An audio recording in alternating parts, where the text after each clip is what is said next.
Okay, now we're going to be cutting out the pieces to the toiletries bag in our textbook on page 319. So you need 2 pieces of fabric. One is for a lining and the other is for the outside of the bag. Both of them are standard plain weave cotton.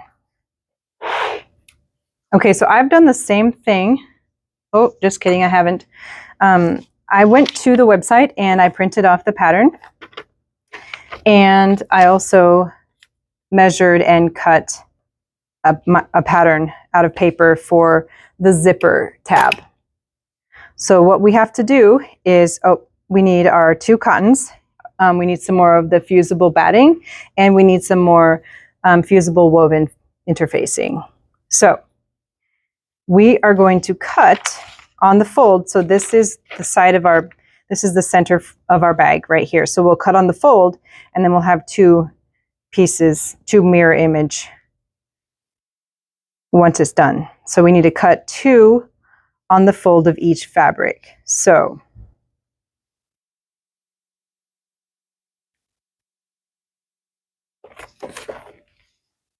what that looks like here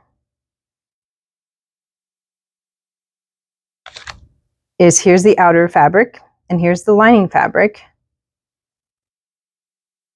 And they want us to cut 2 of each piece. I really think though that if we cut 1, we need to cut 2. I'm sorry, I'm overthinking this. So I'm going to actually fold my fabric salvage to fold. So that'll give me a straight center here. This is the outside fabric of my bag. And then I'm going to line my pattern up right here on the fold and pin it. And that'll give me 2 pieces on the fold when I'm done.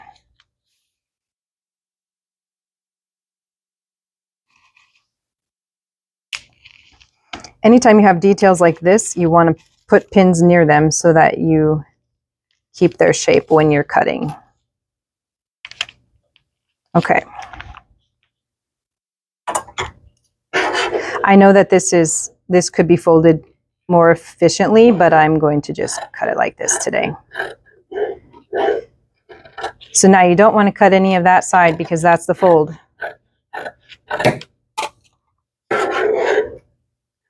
I like to get in here with my scissors and stop at the paper, and then I kind of keep your paper down so that you're getting an accurate shape. And if you have to clip a few threads in your fabric, that's preferable than overcutting.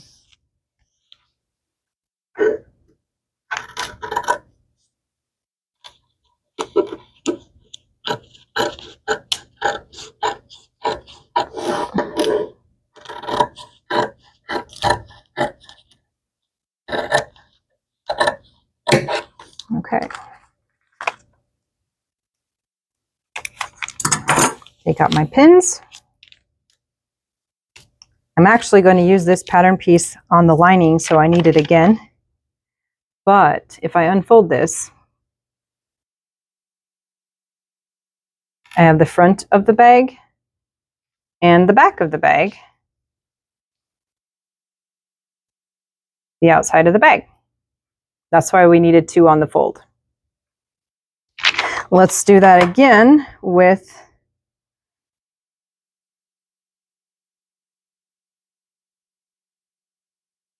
the lining fabric. Now, if I wanted to be more efficient with my fabric, I could just fold this enough over, salvage toward the fold to keep this distance the same. And then if I put my pattern piece on the fold, I can actually go further.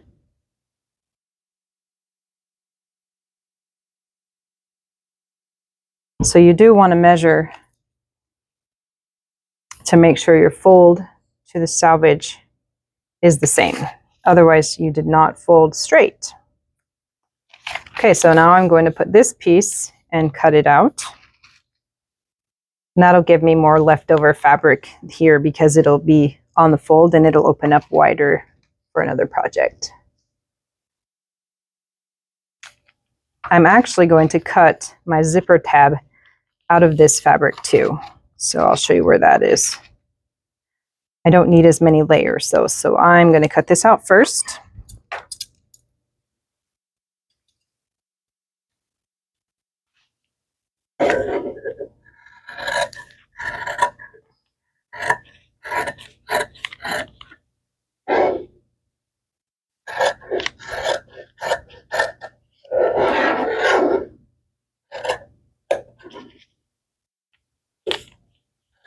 See, if you do this, you don't get the same shape that your pattern is, so you're going to have to go back in and trim that.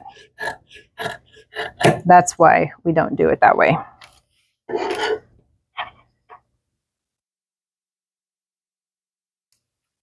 It's kind of tedious to trim. Okay, so I will unfold that and have two pieces of the lining of the bag. Okay, so now I can put all these together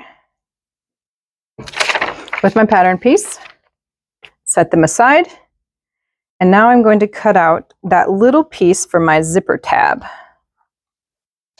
So that's going to be this, and I need just one of this fabric, so I don't even need the double layer. I'm just going to unfold here.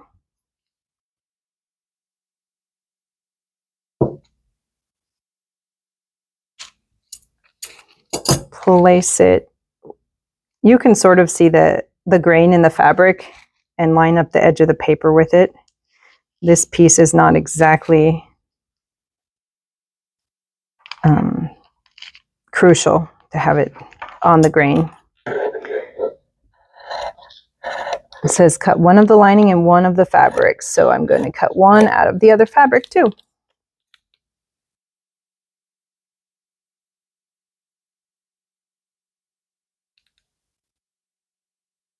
This is that piece of the zipper that you kind of hold on to while you're pulling the zipper pull.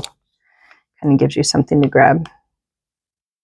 And it also makes the zipper look a lot more finished and professional than just an open end of a zipper. One layer.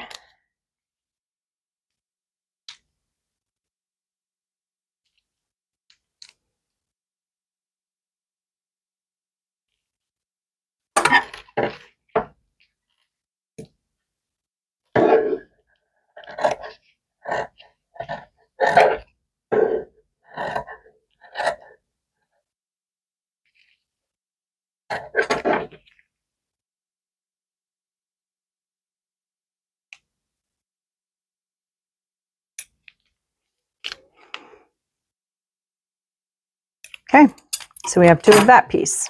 I'll probably keep the pins in that just because it's easy to lose those little tiny pieces without pins. Okay, so now we need to cut our pieces of fusible interfacing, fusible woven interfacing, and our